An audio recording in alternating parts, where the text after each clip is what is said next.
日本2艘舰艇先后搁浅，管理混乱现象也是从美国海军那里边传染的吗？各位网友，大家好，我是刘小飞。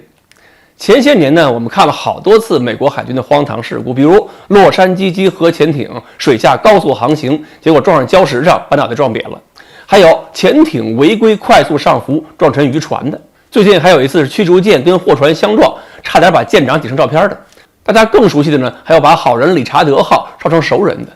当时就觉得呀，美军的纪律可能是有点松懈了，或者是长期高强度海上巡航，美国海军的人员状态就变得浮躁。这2天呢，日本海上自卫队还有保安厅也中邪，短短几天之内连续出事儿。首先是1月10日中午，海上自卫队村雨级电号驱逐舰完成了维修，离开了船厂。那么出厂之后先进行试航，结果刚出门试航没多久，中午12点半的时候就触礁了，螺旋桨废了，而且船体漏油。唯一的好消息就是离造船厂不算太远，可以直接拖回船坞继续过春节。结果18日呢又来了一次，当天早上6点30分左右，隶属于新系海上保安厅的这个巡逻船越后号就在新系县的浅滩上搁浅了，船身严重进水。那么如果说日本这些船是跑出老远，在陌生水域复杂条件下发生触礁事故，我觉得也算是有情可原的。可这2次事故都是在自己家门口，在自己家门口航道上都能走错路，那真的说不过去。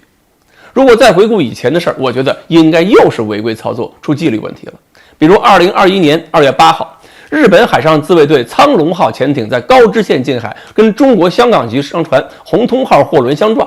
那次就造成了潜艇的这个舰桥发生了歪斜，维壳舵还折断了。商船嘛，肯定不可能主动去撞水下潜艇啊，甚至商船发现潜艇基本都不可能。那么就要求潜艇上浮的时候必须遵循一套流程，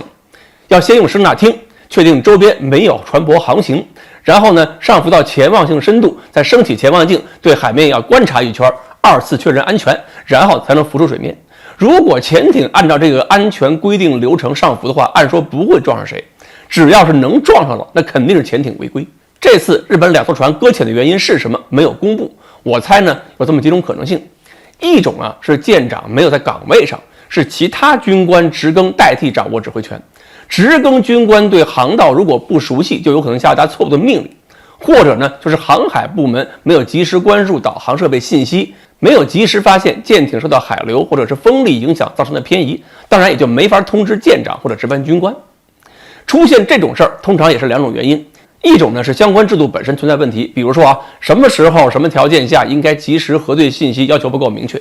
不过呢，日本好歹也算是老牌海上强国了，它整个工作流程、管理制度体系应该是比较完善的，所以这种可能性我觉得不大。另一种原因呢，就是人为因素，比如没有严格遵照流程要求，比如觉得不会出问题，比如想当然，或者是舰艇上有新人，对程序掌握不到位。那么这种人为因素造成的问题，如果还频繁出现，那就说明这支军队的人事、培训、选拔等等机制可能都有了重大的隐患。